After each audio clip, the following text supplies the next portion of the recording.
ఆత్ముడా స్వాగతం దేవా, పరిశుద్ధాత్ముడా స్వాగతం దేవా, నా నావికుడవు, నా నాయకుడవు, నా బోధకుడవు, నా స్నేహితుడవు, నా నావికుడవు, నా నాయకుడవు, నా బోధకుడవు, నా హల్లెలూయా.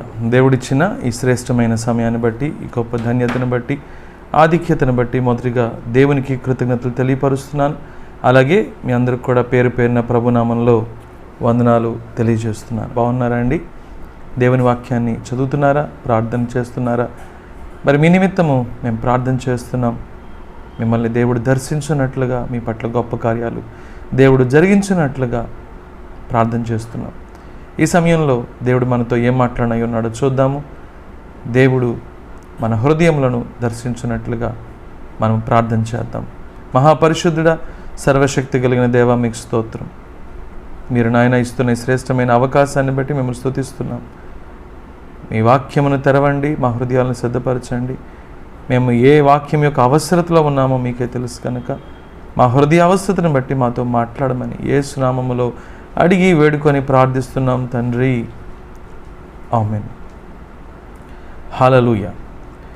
దేవుని దగ్గరికి ఎప్పుడు వచ్చినా సరే ఆయన మనకు మేలు చేసే దేవుడిగా ఉన్నాడు. ఆయన మాటలు మనకు మేలు చేసేవిగా ఉన్నాయి. అయితే దేవుని వాక్యం తెలియపరుస్తున్న మాట ఏమిటి అని చెప్పనంటే, కేవలం మీరు వినేవారిగా ఉండదు కానీ ఆ మాటలను అనుసరించేవారిగా, ఆ మాటలకు విధేయత చూపించేవారిగా, ఆ మాటల ప్రకారము జీవించేవారిగా ఉండమని దేవుని వాక్యము హెచ్చరిస్తుంది.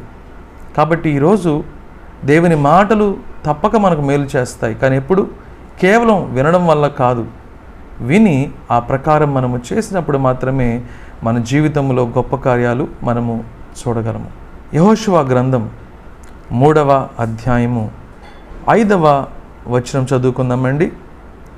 మరియు యెహోషువ, రేపు యెహోవా మీ మధ్య అద్భుత కార్యములను చేయును గనుక మిమ్మును మీరు పరిశుద్ధపరచుకొనుడని జనులకు ఆజ్ఞ ఇచ్చెను. హల్లెలూయా. ఈ వాక్యాన్ని మీరు గమనిస్తున్నారా? యెహోషువ ప్రజలతోటి చెబుతున్న మాట. యెహోషువని ఇశ్రాయేలు ప్రజల మీద ఒక నాయకుడిగా, లేకపోతే ఇశ్రాయేలు ప్రజల్ని సరైన మార్గములో నడిపించడానికి ఒక నాయకునిగా ఏర్పాటు చేశాడు. ఇశ్రాయేలు ప్రజలకి దేవుడిచ్చిన వాగ్దానాన్ని నెరవేర్చున్నట్లు సహాయపడటానికి యెహోషువని ఒక నాయకునిగా నియమించాడు. ఐగుప్తు దేశంలో నుండి మరి మోషేని ఏ విధంగా అయితే ఇశ్రాయేలు ప్రజల్ని విడిపించడానికి, రక్షించడానికి వాడుకున్నాడో, అదే ప్రకారము మోషే తర్వాత వాగ్దాన దేశంలోనికి నడిపించడానికి, వాగ్దాన దేశమును స్వతంత్రించుకోవడానికి యెహోషువని దేవుడు వాడుకుంటున్నాడు. అందులో భాగంగానే యెహోషువతో దేవుడు మాట్లాడిన మాట ఒకసారి చూద్దామండి. యెహోషువ గ్రంథము 1వ అధ్యాయము 5వ వచనం చూస్తున్నాము. నీవు బ్రతుకు దినములన్నిటను ఏ మనుష్యుడను నీ ఎదుట నిలువలేక యుండును. నేను మోషేకు తోడయుండినట్లు నీకును తోడయుందును. నిన్ను విడువను, నిన్ను ఎడబాయను. నిబ్బరము కలిగి ధైర్యముగా నుండుము.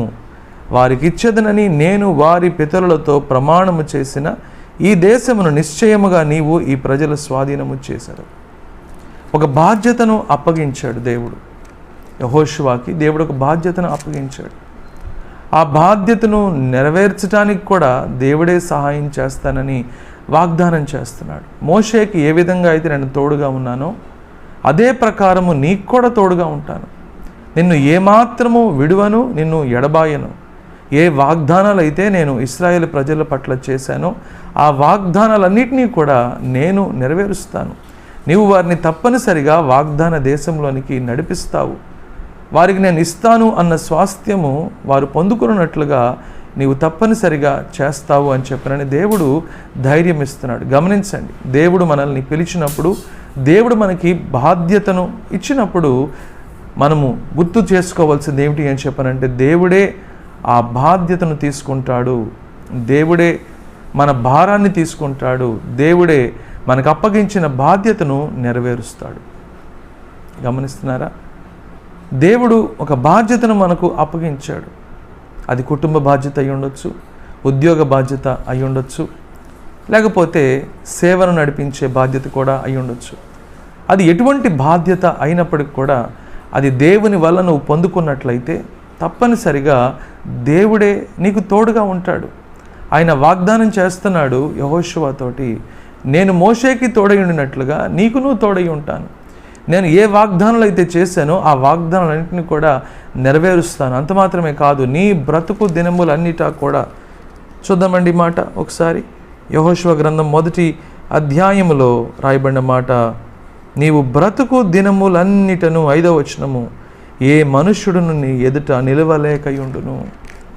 నువ్వు ఎంతకాలమైతే జీవిస్తావో నిన్ను ఎవరు కూడా ఎదిరించలేరు అని చెప్పనని గొప్ప వాగ్దానం ఇస్తున్నాడు. ఎంత గొప్ప దేవుడు ఈ దేవుడు!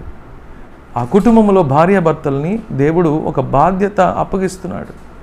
ఎందు గురించి అని చెప్పనంటే, వారు సన్మార్గంలో నడుస్తూ సన్మార్గములో బిడ్డల్ని, సన్మార్గములో కుటుంబాన్ని నడిపించినట్లుగా దేవుని దగ్గర నుంచి వాగ్దానాల్ని వారు పొందుకొని ఆ వాగ్దానాల్ని ఆ కుటుంబములో మరి వారు నెరవేర్పును చూచున్నట్లుగా. ఈరోజు ఎన్ని కుటుంబాలు, ఆ కుటుంబంలో ఉన్న భార్యాభర్తలు ఆ విధంగా దేవుని సన్నిధిలో దేవుని వాగ్దానాల కొరకు కనిపెట్టుకునేవారుగా ఉంటున్నారు. ఆ వాగ్దానాల్ని నెరవేర్చుకున్నట్లుగా దేవుని సన్నిధిలో ప్రార్థించేవారుగా, దేవునికి అనుకూలంగా అంగీకారంగా జీవించేవారుగా ఎంతమంది ఉంటున్నారు?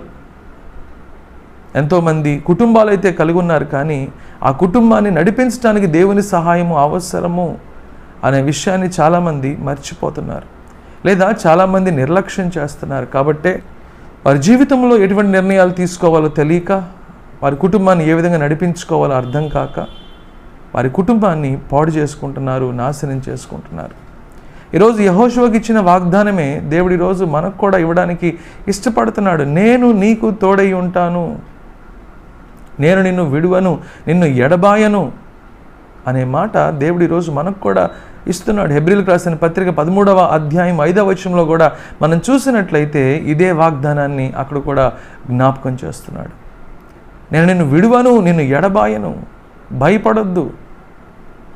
నీవు బ్రతుకు దినములన్నిటా కూడా నీవు జయింపబడవు, కానీ నీవే సమస్తాన్ని కూడా జయిస్తావు. ఏ వ్యక్తి కూడా నీ ఎదుట నిలవలేకయుండును అని చెప్పినని దేవుడు వాగ్దానం చేస్తున్నాడు. అవునండి, రోజు దేవుడు మనకి తోడుగా ఉన్నప్పుడు, దేవుడు మన పక్షాన ఉన్నప్పుడు, ఏ శత్రువే కానివ్వండి, ఏ సమస్య కానివ్వండి, ఏ సవాలే కానివ్వండి, ఏ కఠినమైన పరిస్థితే కానివ్వండి మన ఎదుట నిలువలేదు. ఎందుకంటే దేవుడు మనకిచ్చిన పిలుపు, దేవుడు మనల్ని పిలుస్తున్న పిలుపు ఏంటి అని చెప్పనంటే, యేసుక్రీస్తు ప్రభువును బట్టి మనము అత్యధికమైన విజయాలుగా ఉన్నాము. మనము జయించాలి అనేది దేవుని యొక్క ఉద్దేశము. జయించటమే దేవుడు మనకిచ్చిన పిలుపు. ఈరోజు కుటుంబాలు జయ జీవితాన్ని చూస్తున్నాయా? సమస్యలను ఎదుర్కొంటున్నాయా? భర్తలు కానీ భార్యలు కానీ సమస్యల్ని దేవుని సహాయంతో ఎదుర్కొంటున్న వారుగా ఉంటున్నారా? ఎన్ని గొడవలండి ఈరోజు కుటుంబాల్లో, ఎన్ని కుటుంబాలు ఈరోజు కూలిపోతున్న పరిస్థితి అండి, ఎన్ని కుటుంబాలు చిన్నాభిన్నమైపోతున్న పరిస్థితి అండి. ఎన్నో కుటుంబాలు అప్పుల సమస్యలతోటి, అప్పుల ఊబులతోటి మరి అల్లాడిపోతున్న పరిస్థితి అండి. ఎన్ని కుటుంబాల్లో శాంతి సమాధానం లేక నలిగిపోతున్న పరిస్థితి అండి. భర్త ఒక మాట అంటే భార్య ఒక మాట, భార్య ఒక మాట అంటే భర్త ఒక మాట. భార్యాభర్తలు ఇరువురు మధ్యలో సఖ్యత లేకుండా, సమాధానం లేకుండా, నెమ్మది లేకుండా బ్రతుకుతున్న వారు ఎంతమంది అండి? చాలని జీతంతో సంతృప్తి లేకుండా, సమాధానం లేకుండా బ్రతుకుతున్న వారు ఎంతమంది అండి? ఈరోజు దేవుడు మాట్లాడుతున్నాడు, నీ సమస్యలన్నిటినీ కూడా జయించే శక్తిని దేవుడిస్తున్నాడు. ఎటువంటి పరిస్థితి అయినా, ఎటువంటి శ్రమ అయినా, ఎటువంటి శోధన అయినా జయించే శక్తిని ఈరోజు దేవుడు మనకు ఇస్తున్నాడు. జయించే శక్తి నువ్వు పొందుకోవాలి అని చెప్పనంటే you need God with you. నీతో పాటు దేవుడు నీకు తోడుగా ఉండాలి, దేవుడు నీ పక్షాన నిలబడాలి. గమనిస్తున్నారా? యెహోషువతో దేవుడు చెప్పాడు, నేను నీకు తోడుగా ఉంటాను, నేను నిన్ను విడువను, నిన్ను ఎడబాయను. అవునండి, దేవుడు మనకు తోడుగా ఉన్నప్పుడు, మన పక్షాన ఉన్నప్పుడు అప్పుడే మనకు ధైర్యము. ఆయన మనకు తోడుగా ఉన్నప్పుడు, ఆయన మన పక్షాన ఉన్నప్పుడు ఆయనే మనకు నిబ్బరము. ఆయన మనకు తోడుగా ఉన్నప్పుడు, ఆయన మన పక్షాన ఉన్నప్పుడు అప్పుడే మనకు జయము. గమనిస్తున్నారా? దీన్ని అనేక మంది గమనించకపోవడం చాలా దుఃఖకరం. అయితే ఎందరైతే దాన్ని గమనిస్తారో వారు ఏం చేస్తారు? దేవుని తోడు కొరకు కోరుకుంటారు, దేవునిని ఆశ్రయిస్తారు. ఒకసారి 91వ కీర్తన మనం చూద్దాం. 9వ వచనము, యెహోవా నీవే నా ఆశ్రయము అని నీవు మహోన్నతుడైన దేవుని నీకు నివాసస్థలముగా చేసుకొని ఉన్నావు. యెహోవా నీవే నా ఆశ్రయము అని నీవు మహోన్నతుడైన దేవుని నీకు నివాసస్థలముగా చేసుకొని ఉన్నావు. నీకు అపాయమేమియో రాదు, ఏ తెగులు నీ గుడారమును సమీపించదు. దేవునిని మనం ఆశ్రయముగా చేసుకోవాలంటే దేవునిని ఆశ్రయించాలి. అందుకనే 34వ కీర్తనలో రాయబడిన మాట, సింహపు పిల్లలు లేమి గలవై ఆకలిగొనును, యెహోవాను ఆశ్రయించిన వారికి ఏ మేలు కొదువై ఉండదు. దేవుడు మన పక్షాన ఉండాలి అని చెప్పనంటే దేవుని మనము ఆశ్రయించేవారుగా ఉండాలంటే దేవుని సహాయాన్ని అర్థించేవారుగా ఉండాలి, లేదా దేవుని సహాయం కొరకు ప్రార్థించేవారుగా ఉండాలి. ఆయన మనకు తోడుగా ఉండడానికి ఇష్టపడుతున్నాడు, మన పక్షాన ఉండడానికి ఇష్టపడుతున్నాడు. ఆయన మనకు తోడుగా ఉన్నప్పుడే, మన పక్షాన ఉన్నప్పుడే మనము సమస్యల్ని జయించగలము, శత్రువైన సాతానుని జయించగలము, సాతాను తంత్రాలను జయించగలము, సాతాను వల్ల వచ్చే శోధనలను జయించగలము, ఎటువంటి విపత్కరమైన పరిస్థితినైనా సరే జయించగలము, ఎటువంటి అనారోగ్యాన్నైనా సరే జయించగలము, ఎటువంటి కఠినమైన సమస్యనైనా సరే మనము జయించగలము. కానీ మనం ఏం చేయాలి? ప్రార్థించేవారుగా ఉండాలి. ఆశ్రయించటము అని చెప్పనంటే దేవుని సహాయాన్ని అర్థించటము, దీన్నే ప్రార్థించటము అని చెప్పనంటారు. కాబట్టి ఒకటి ప్రార్థన అయితే, రెండవ ప్రాముఖ్యమైన విషయం ఇదే యెహోషువ గ్రంథము 1వ అధ్యాయములో 7వ వచనంలో కనుక చూస్తే ఇక్కడ రాయబడిన మాట అయితే అనే మాట రాయబడి ఉంది. నేను నీకు తోడుగా ఉంటాను, అయితే నీవు నిబ్బరము కలిగి జాగ్రత్త పడి బహుధైర్యముగా నుండి నా సేవకుడైన మోషే నీకు ఆజ్ఞాపించిన ధర్మశాస్త్రం అంతటి చొప్పున చేయవలను. నీవు నడుచు ప్రతి మార్గమున చక్కగా ప్రవర్తించినట్లు నీవు దాని నుండి కుడికి కానీ ఎడమకు కానీ తొలగకూడదు. దేవుడు చెబుతున్న ప్రాముఖ్యమైన విషయము ఏమిటది? దేవుడిచ్చిన ధర్మశాస్త్రము, మోషే ద్వారా నేను అనుగ్రహించిన ధర్మశాస్త్రం విషయంలో నువ్వు తప్పిపోయే వ్యక్తిగా ఉండకూడదు. ధర్మశాస్త్రము చొప్పున ప్రవర్తించే వ్యక్తిగా ఉండాలి, వాక్యానుసారంగా జీవించే వ్యక్తిగా ఉండాలి, నీ ప్రవర్తన విషయంలో జాగ్రత్త వహించే వ్యక్తిగా ఉండాలి. దేవుని వాక్యానికి కుడికి కానీ ఎడమకు కానీ తొట్టిల్లకూడదు. అప్పుడు నేను నీకు తోడుగా ఉంటాను, అప్పుడు నేను నీ పక్షాన ఉంటాను, అప్పుడు ఏ శత్రువు కూడా నీ మీద పై చెయ్యి సాధించలేడు. చాలామంది చెయ్యని పని ఇదే. కొంతమంది ప్రార్థిస్తారు, ప్రార్థించినప్పటికి కూడా చెయ్యని పని ఏమిటి అని చెప్పనంటే దేవుని వాక్యాన్ని చదవరు, దేవుని వాక్యాన్ని ధ్యానించరు, దేవుని వాక్యానికి విధేయత చూపించరు. సమస్యలు తొలగిపోవాలి, శోధనలు తొలగిపోవాలి, పరిస్థితులన్నీ మారిపోవాలి. ఏమండి, ఎలా జరుగుతుందండి ఇది? నువ్వు ఉద్యోగంలో ఎదుర్కొంటున్న సమస్య అయినా, కుటుంబంలో ఎదుర్కొంటున్న సమస్య అయినా, ఆరోగ్యంతో ఎదుర్కొంటున్న సమస్య అయినా, నీ బంధువులతో నీ స్నేహితులతో ఎదుర్కొంటున్న సమస్య అయినా, అపవాది వలన ఎదుర్కొంటున్న సమస్య అయినా, అది ఎటువంటి సమస్య అయినా, ఎటువంటి శోధన అయినా, ఎటువంటి కఠినమైన పరిస్థితి అయినా, దాన్ని నువ్వు ఎదుర్కోవాలి అంటే నువ్వు దేవుని వాక్యాన్ని చదవాలి, దేవుని వాక్యాన్ని ధ్యానించాలి, దేవుని వాక్యానుసారంగా జీవించాలి. చాలామంది ఈ పని చేయరండి. ఎందుకు ఈ మాట చెబుతున్నాడో తెలుసా? దేవుని వాక్యాన్ని ఎందుకు అనుగ్రహించాడు అని చెప్పనంటే ఆయన మనతో ఉండునట్లుగా, ఆయన మార్గములో మనం నడిస్తే ఆయన మనతో ఉంటాడు, ఆయన చిత్తమును చేస్తే ఆయన మనతో ఉంటాడు, మన పక్షాన ఉంటాడు. ఆయన మార్గములో మనం నడవనప్పుడు, ఆయన చిత్తమును మనం చేయనప్పుడు ఆయన మనతో ఉండలేడు, మన పక్షాన ఉండలేడు. గమనిస్తున్నారా? దేవుని వాక్యముతో సమయం గడపరు, దేవుని వాక్యాన్ని ధ్యానించరు, దేవుని వాక్యానికి విధేయత చూపించరు. అందుకనే వాక్యంలో రాయబడి ఉంది, కేవలం దేవుని వాక్యాన్ని విని మిమ్మల్ని మీరు మోసం చేసుకోవద్దు, కానీ ఆ వాక్యం ఏం చెబుతుందో అది చేయండి. ప్రియ సహోదరుడా, ప్రియ సహోదరి, నీ కుటుంబాన్ని కట్టుకోవాలనుకుంటున్నావా? వాక్యాన్ని చదువు, వాక్యాన్ని ధ్యానించు, వాక్యానికి లోబడు. నీ కుటుంబం కట్టబడాలి అని చెప్పనంటే నువ్వు వాక్యానికి లోబడు, అంటే దేవునికి లోబడు, దేవుని మార్గములో నడవటానికి ఇష్టపడరు చాలామందికి. ఈగో ఫీలింగ్స్ వచ్చేస్తాయి, భార్యలకి ఈగో ఫీలింగ్స్ వచ్చేస్తాయి, భర్తలకి ఈగో ఫీలింగ్స్ వచ్చేస్తాయి, ఉద్యోగాల్లో ఈగో ఫీలింగ్స్ వచ్చేస్తాయి. ఏమండి, నువ్వు దేవుని మాటకు లోబడలేకపోతున్నావు అని చెప్పానంటే నీలో చాలా గర్వం ఉంది. ప్రియ సహోదరుడా, ప్రియ సహోదరి, నువ్వు దేవునికి విధేయత చూపించలేకపోతే, నువ్వు దేవుని అడగలేవు, దేవుని సహాయాన్ని కోరుకోలేవు. గమనిస్తున్నారా?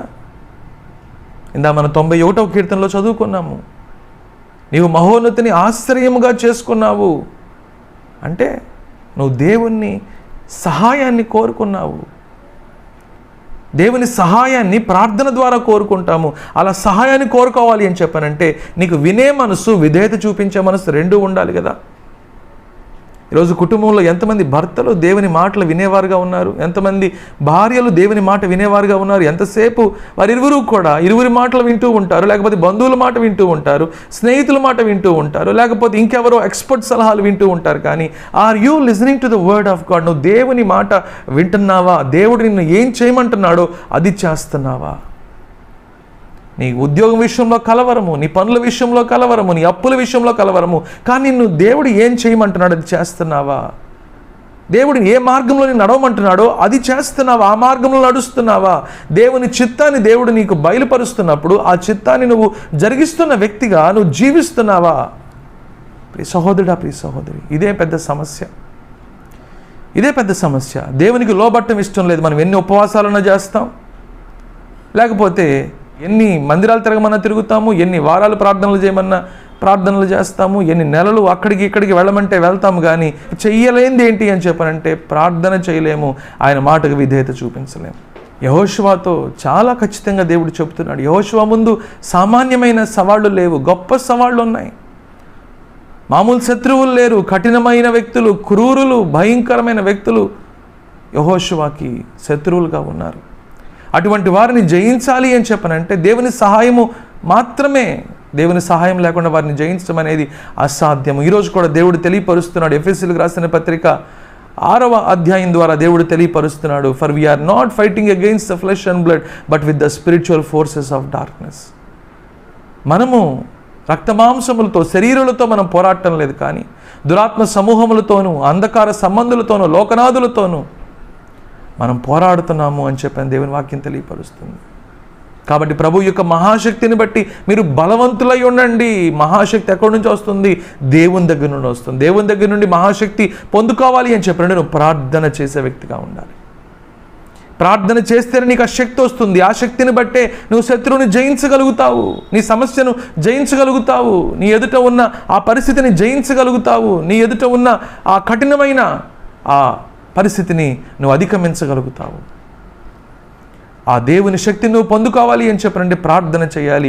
ఆ విధంగా నువ్వు ప్రార్థన చేయాలి అంటే దేవుని మాట వినాలి, దేవుని మాటకు విధేయత చూపించాలి. ఆయన నడవమన్న మార్గంలో నడవటానికి నువ్వు ఇష్టపడాలి, నడవాలి, విధేయత చూపించాలి దేవునికి. నువ్వు అప్పుడే దేవుడు నీ పక్షాన ఉంటాడు, నీకు తోడుగా ఉంటాడు, నీకు ఆశ్రయంగా ఉంటాడు, నీకు దుర్గముగా ఉంటాడు. నీ ఎదుట ఏ శత్రువును కూడా నిలవనివ్వడు. ప్రియ సహోదరుడా, ప్రియ సహోదరి, వింటున్నారా? అటువంటి యెహోషువ ఆ విధంగా దేవుని మాట వింటూ దేవుని వాగ్దానాలని పొందుకొని ముందుకు సాగుతూ ఉన్నాడు. తనతో ఉన్న వారికి ఒక మాట చెబుతున్నాడు. అదేమిటి అని చెప్పండి, మనం చదువుకున్నాము. యెహోషువ గ్రంథము 3వ అధ్యాయము 5వ వచనము. అక్కడ రాయబడిన మాట ఏమిటి?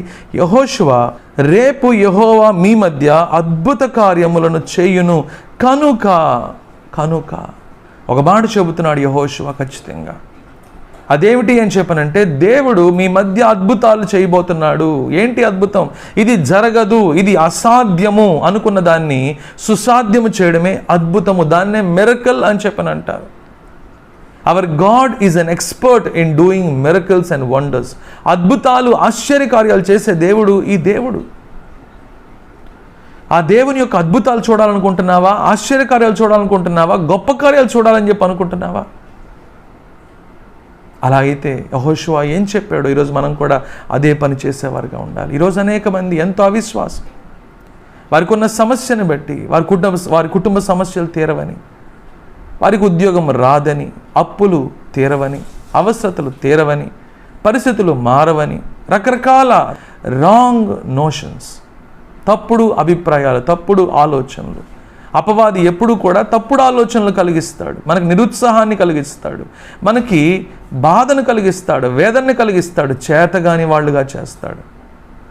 వాక్యంలో రాయబడిన మాట ఏమిటి అని చెప్పనంటే, ఆపద్దినమున నీవు కృంగిన ఎడల నీవు చేతగాని వాడి వగుదువు. గమనిస్తున్నారా? కాబట్టి కృంగిపోవడం కాదు, బాధపడటం కాదు, దిగులు పట్టడం కాదు, దుఃఖపడటం కాదు చేయాల్సింది. కొంతమంది అంటూ ఉంటారు, ఈ బాధను తట్టుకోలేక నేను తాగుతున్నానండి. తాగితే నీ బాధలు తీరిపోతాయా? తాగితే నీ కష్టాలు తీరిపోతాయా? తాగితే నీ సమస్యలు తీరిపోతాయా? కారణాలు చెబుతూ ఉంటారు. మరి కొంతమంది ఈ కష్టాలని తట్టుకోలేక మరి జీవితాన్ని ముగించే ప్రయత్నాలు చేస్తూ ఉంటారు. ఏమండి, ఆ విధంగా ముగించుకుంటే నీ శ్రమలు తీరిపోయినట్టేనా? నువ్వు ఎక్కడికి వెళ్తావో నీకు తెలుసా? దేవుడు ఈ జీవితాన్ని జయించమని చెప్పి అని పిలిస్తే, నేను నీకు సహాయం చేస్తాను జయించమని ఆయన పిలిస్తే, దేవుడిచ్చిన జీవితాన్ని పక్కన పెట్టి, దేవుడిచ్చిన జీవితాన్ని నిర్లక్ష్యం చేసి, దేవుడిచ్చిన జీవితాన్ని నిరర్ధకం చేసి నువ్వు అర్ధాంతరంగా నీ జీవితాన్ని ముగిస్తే నువ్వు పరలోక రాజ్యానికి కాదు వెళ్ళేది. ఎక్కడికి వెళ్తావు? నిత్య నరకాగ్నికే వెళ్తావు. కాబట్టి అటువంటి ఆలోచనలు చేయడం వల్ల ప్రయోజనం ఏమీ కూడా లేదు. చేయవలసింది ఏంటి? దేవుని మాట మనం వినేవారుగా ఉండాలి. దేవుని దగ్గరికి వచ్చినప్పుడు ఆయన స్వరము వింటాము. ఆయన స్వరము ఎప్పుడైతే మనం విని దాని చొప్పున మనం చేస్తాం, మనకు మేలు జరుగుతుంది. ఏం చెబుతున్నాడు ఇక్కడ యెహోషువ ద్వారా? దేవుడు మీ మధ్యలో గొప్ప కార్యాలు చేయబోతున్నాడు. God will do great things among you. మీ మధ్యలో గొప్ప కార్యాలు చేయబోతున్నాడు. అసాధ్యమైన కొన్ని వాటిని సుసాధ్యం చేయబోతున్నాడు. శత్రువుల మీద నీకు జయాన్ని ఇవ్వబోతున్నాడు. సమస్యల మీద జయాన్ని ఇవ్వబోతున్నాడు. పరిస్థితుల మీద జయాన్ని ఇవ్వబోతున్నాడు. ఆయన వాగ్దానాలు నీ పట్ల నెరవేర్చబోతున్నాడు. అయితే నువ్వు చేయాల్సిందేంటి? మీరు చేయాల్సిందేంటి? అదే విషయాన్ని ఇక్కడ వివరిస్తున్నాడు. ఏమని చెబుతున్నాడండి? మరియు యెహోషువ, రేపు యెహోవా మీ మధ్య అద్భుత కార్యములను చెయ్యును కనుక మిమ్మును మీరు పరిశుద్ధపరచుకొనుడని జనులకు ఆజ్ఞ ఇచ్చెను. చూస్తున్నారా? ఆయన మీ మధ్యలో గొప్ప కార్యాలు చేస్తాడు, అద్భుతాలు చేస్తాడు. కాబట్టి మీరేం చేయాలి అంటే, మనం ఏం చేయాలి? మనల్ని మనం పరిశుద్ధపరచుకోవాలి. Consecrate your self. ఇంగ్లీష్లో రాయబడిన మాట కాన్సిక్రేట్ యువర్ సెల్ఫ్. ఇంకో వెర్షన్లో శాంక్టిఫై యువర్ సెల్ఫ్. రెండింటికి అర్థం ఒకటే, పరిశుద్ధపరచుకొనుడి. పరిశుద్ధపరచుకొనుడి, మిమ్మల్ని మీరు పరిశుద్ధపరచుకొనుడి. ఎందు గురించి? అపవిత్రత ఉన్న చోట దేవుడు ఉండలేడు. అవిధేయత ఉన్న చోట దేవుడు ఉండలేడు. అక్రమం ఉన్న చోట దేవుడు ఉండలేడు. అవినీతి ఉన్న చోట దేవుడు ఉండలేడు. అసహ్యమైనది ఉన్న చోట దేవుడు ఉండలేడు. ప్రియ సహోదరుడా, ప్రియ సహోదరి, ఈరోజు ఏవేవో నువ్వు మొక్కుకుంటున్నావు దేవుని సన్నిధిలో, ఏవేవో అడుగుతున్నావు దేవుని సన్నిధిలో, ప్రార్థన చేస్తున్నావు, వారికి వీరికి కాల్స్ చేసి ప్రార్థన సహాయం అడుగుతున్నావు. కానీ దేవుడు అంటున్నాడు, ఆయన నీ పక్షాన్ని నిలబడి నీ పక్షాన గొప్ప కార్యం జరుగునట్లు జరిగించినట్లు ఆయన ఏం కోరుకున్నాడో తెలుసా? Consecrate your self. నిన్ను నువ్వు సిద్ధపరచుకో, నిన్ను నువ్వు పరిశుద్ధపరచుకో. పరిశుద్ధపరచుకోవడం అంటే సిద్ధపరచుకోవడము. దేనికి ఈ సిద్ధపాటు అని చెప్పనంటే, దేవుడు మన పక్షాన కార్యము జరిగించినట్లు ఈ సిద్ధపాటు. అవునండి, దేవుడు మన పక్షాన కార్యము జరిగించాలి అని చెప్పనంటే ఆయన మనతో ఉండాలి, మనకు పక్షాన నిలబడాలి.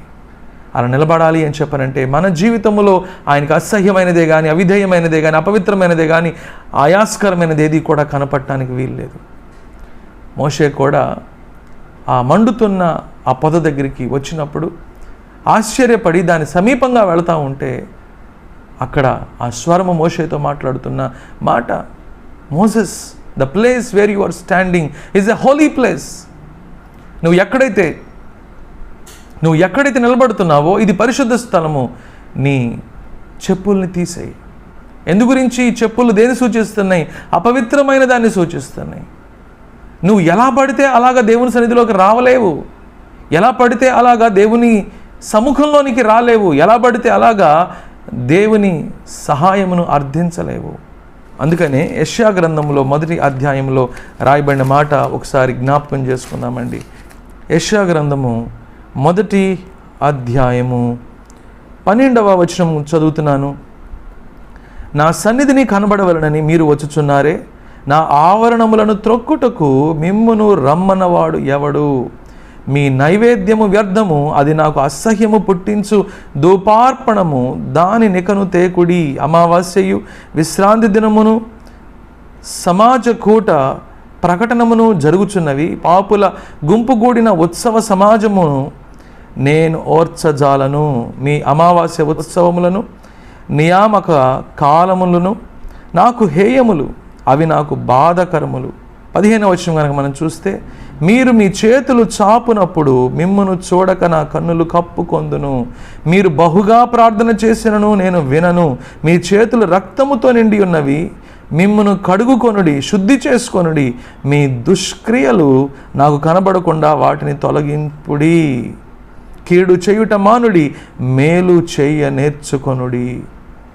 చూసారా, దేవుడు ఎంత స్పష్టంగా మాట్లాడుతున్నాడు. ఆయన దగ్గరికి వస్తున్న ప్రజలతో ఆయనే మాట్లాడుతున్నాడు. నా సముఖంలోకి మిమ్మల్ని రమ్మన్న వారెవరు? మీరు కానుకలు ఇస్తున్నారు, అర్పణలు అప్పగిస్తున్నారు, ఎన్నో ఆచారాలు చేస్తున్నారు. వీటన్నిటిని బట్టి నాకు సంతోషం లేదు, కానీ నాకు బాధే కలుగుతుంది. ఇది పాపుల సమాజంగా కనబడుతుంది, కానీ నాకు పరిశుద్ధుల సమాజంగా కనిపించట్లేదు.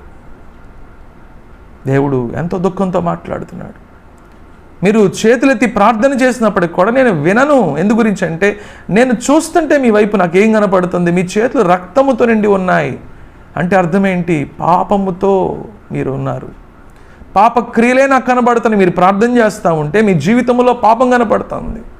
మీ జీవితంలో ఉన్న రహస్య పాపములు నాకు కనబడుతున్నాయి. కాబట్టి ఆయన ఎలా రమ్మంటున్నాడు?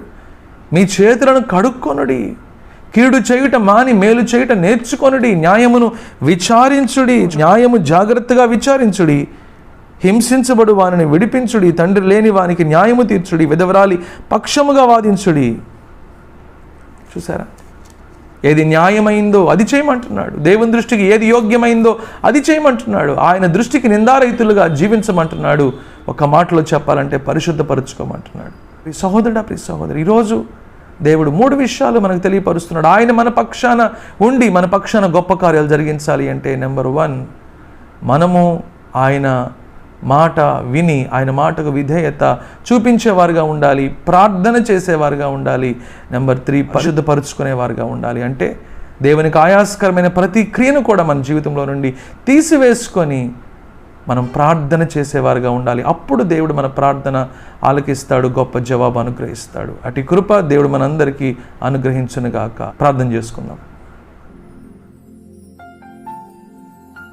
మహాపరిశుద్ధుడా, సర్వశక్తి కలిగిన దేవా, మీకు స్తోత్రము నాయన.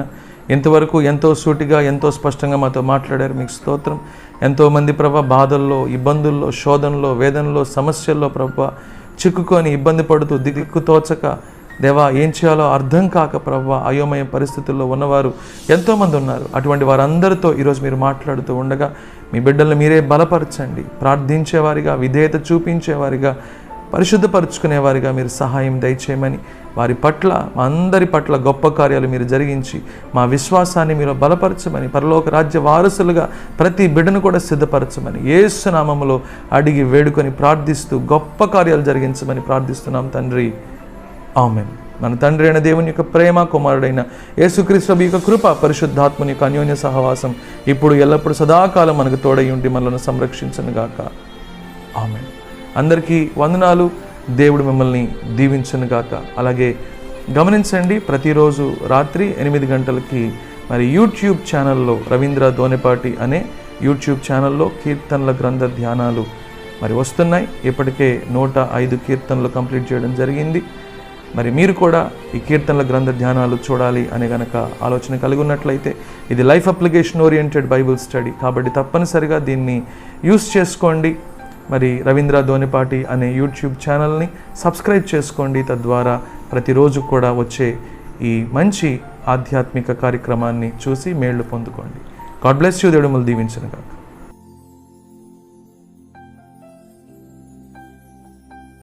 Ravindra Babu Donipati, flat number 102, Apoorva residency, Sitaram Nagar, Patamatlanka, Vijayawada. Pin code 520010. మా ఫోన్ నంబర్స్ 0866 247 8355, 814340 5150, 9959495599.